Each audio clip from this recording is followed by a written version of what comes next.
Who's coming here next week? Narendra Modi. Millet.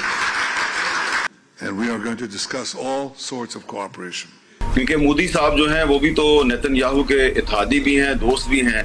अचानक भरे मंच से जब इजराइल के प्रधानमंत्री नेतन्याहू ने माइक से पीएम मोदी का नाम लिया तो पूरा हॉल तालियों से गूंज उठा। पाकिस्तान को भी उससे पैगाम चला गया कि जी इजराइल इंडिया के बारे में क्या ख्याल रखता है या क्या व्यू रखता है। भारत और नेतन्याहू, नरेंद्र मोदी तो मेरे ख्याल से बिल्कुल वो बिछड़े हुए भाई लगते हैं। उन्होंने कुछ बातें की हैं जो बड़ी इंटरेस्टिंग है। कलअदम बीएलए ये दावा कर रही है कि उसने अफवाज पाकिस्तान के 14 जवानों को गिरफ्तार किया, उनमें से 7 की वीडियो जारी कर दी है। वैसे एक तरफ जब पाकिस्तान के फौजियों को यरगमाल बनाया जा रहा हो, ठीक है ना, और एक कलअदम तंजीम पाकिस्तानी फौजियों के खिलाफ क्रैकडाउन कर रही हो या जहां पर भी वो दिखाई दे रहे उनके ऊपर हमला किया जा रहा हो। बाजवड़ में एक मदरसे पे खुदकुश हमला किया गया है जिसमें 7 सिक्योरिटी एहलकारों की शहादत की खबरें आ रही हैं। मतलब कहा जाता है कि लोग वहां पे बड़े डरे हुए हैं। उसमें इन तमाम हालात वाक़यात को सामने रखकर एक ऐसा लाइन ऑफ एक्शन बनाई जानी चाहिए कि पाकिस्तान को अपने न्यूक्लियर प्रोग्राम की फिक्र करनी चाहिए, अपनी फिक्र करनी चाहिए और ये छोड़ दें कि जी अब हम अमेरिका और ईरान में सुलह करा देंगे। इजराइल की जो पार्टनरशिप है इंडिया के साथ, that is more in technology and counter city defence and security partnership. नमस्ते दोस्तों, जय हिंद। हिंदुस्तान स्पेशल में आपका स्वागत है। दोस्तों, इजराइल से आए एक बयान से पाकिस्तान जला भुना बैठा है। दरअसल प्राइम मिनिस्टर नरेंद्र मोदी 25 और 26 फरवरी को 2 दिवसीय इजराइल दौरे पर रहेंगे। इजराइल के प्राइम मिनिस्टर बेंजामिन नेतन्याहू ने रविवार को संपन्न एक कॉन्फ्रेंस को संबोधित करते हुए प्राइम मिनिस्टर मोदी की यात्रा की घोषणा की। नेतन्याहू ने कहा कि संसद में संबोधन प्रस्तावित है। उन्होंने कहा अगले सप्ताह यहाँ कौन आ रहे हैं? Prime minister Narendra Modi. उन्होंने कहा कि इजराइल और भारत के बीच गहरी साझेदारी है और हम विभिन्न प्रकार के सहयोग पर चर्चा करने जा रहे हैं। आप जानते हैं कि भारत कोई छोटा देश नहीं है, इसकी आबादी 1.4 अरब है। भारत अत्यंत शक्तिशाली और अत्यंत लोकप्रिय है। सूत्रों के अनुसार प्राइम मिनिस्टर मोदी की यात्रा संक्षिप्त रहने की संभावना है, लेकिन इसका प्रभाव गहरा होगा क्योंकि मोदी ने न केवल इजराइल में बल्कि दुनिया भर में लोकप्रियता हासिल की है। यात्रा का कार्यक्रम तैयार किया जा रहा है और इस दौरान मोदी के इजराइल संसद नेसेट को संबोधित करने की संभावना है। इजराइल की जो पार्टनरशिप है इंडिया के साथ, that is more in technology and counter city defence and security partnership. और लेकिन लार्जली शायद one of the purpose of this visit is to give message to the American decision making apparatus, जिसमें Israeli lobby America के अंदर बहुत influence करती है। उस लॉबी को ये बताना ज़रूरी है कि इंडिया आपका, हम एक एंगल से सोचते हैं। और जब इजराइल का दौरा कोई यूरोपियन भी नहीं करता तो इंडिया यूरोपियन यूनियन के साथ डील करके तो पहुंच रहा है इजराइल। तो बेसिकली मुझे ये लगता है, and then at the same time Israel ये भी तो मैसेज दे रहा है, इंडिया ये भी तो मैसेज दे रहा है कि whatever Israel has done to Iran and whatever Israel's designs are in the West Asia, हम इसको सपोर्ट करते हैं।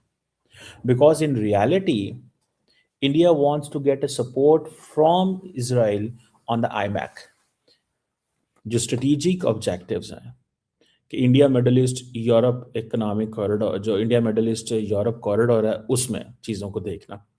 वो समझते हैं कि ये अगर आप इसको India Middle East Europe economic corridor में अगर इजराइल हमारे साथ रहता है, हाइफा पोर्ट और ये सारी चीज़ें जो हैं दे आर विद अस, तो हम तो मतलब बल्ले बल्ले हो जाएगी, हमारी बल्ले बल्ले हो जाएगी। ये उसको इस एंगल से देखते हैं। लेकिन अगर इंडिया इसमें नहीं वो इजराइल सपोर्ट करता, इससे पहले वो यूएई और सऊदी अरब से वो समझते हैं कि हम अपने अभी तो चलो सऊदी अरब के इजराइल के साथ ताल्लुकात नहीं बेहतर, लेकिन कल को जिस तरह की उनकी यूएई से पार्टनरशिप है, इसी तरह की ये पार्टनरशिप करना चाहते हैं सऊदी अरब के साथ। वो चलो उस लेवल की ना भी हो, लेकिन दे डू कंसीडर कि हम एक बड़ी पार्टनरशिप बनाएंगे। कहा जाता है कि लोग वहाँ पे बड़े डरे हुए हैं, काफ़ी परेशान हैं। ऐसे नहीं है कि वो मीडिया से बात नहीं करते, साइट पे होते हैं, या जो सरकार के लोग हैं उनके हवाले से भी अगर बात की जाए तो मतलब वो बात से कतराते हैं। अच्छा, बीबीसी के काजिम पाशा साहब जो हैं, मोहम्मद काजिम साहब जो हैं, उन्होंने कुछ बातें की।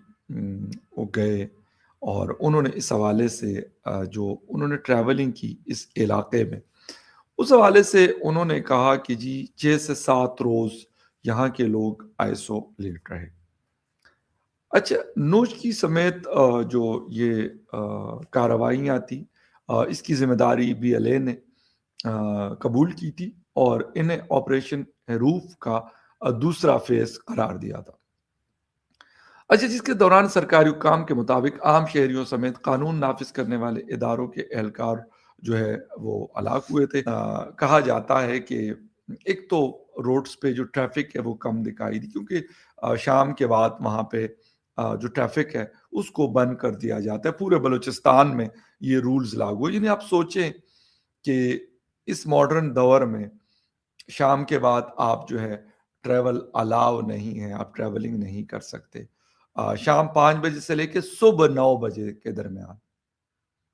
यानी ये कम से कम 15 आवर्स ऐसे हैं जिसमें आप ट्रैवल नहीं कर सकते। यानी वो इलाके जहां का ट्रैवलिंग टाइम अगर 10 या 12 या 15 घंटे है, तो फिर वहां पर आप यानी रास्ते में रुकेंगे, फिर अगले दिन अपने सफर का आगाज करेंगे।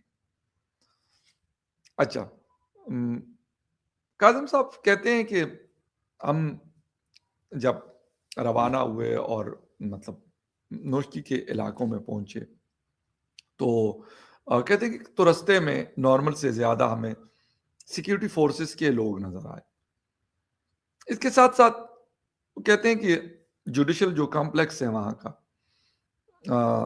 उसके हवाले से क्योंकि बहुत सारी वीडियोस आई थी, लेकिन क्योंकि वहाँ पे फिल्मिंग की इजाज़त नहीं थी, लेकिन जो आंखों देखा हाल उन्होंने बताया कि काफ़ी तबाही नज़र आई। वहाँ पर बहुत ज़्यादा नुकसान हुआ, बल्कि वो कहते हैं कि कुछ लॉयर्स जो हैं वो ये कह रहे थे कि यार जब तक जुडिशल कॉम्प्लेक्स दोबारा फंक्शनल नहीं होता तो यहाँ के केसेस को किसी और जगह शिफ्ट करना चाहिए कि जो लोग हैं वो इंसाफ के मुंतज़िर हैं, वो अपना काम जो है उसको वो जारी रख सके। तो मेरे ख्याल में इसके ऊपर थोड़ी सी गौर व फिक्र करने की सख्त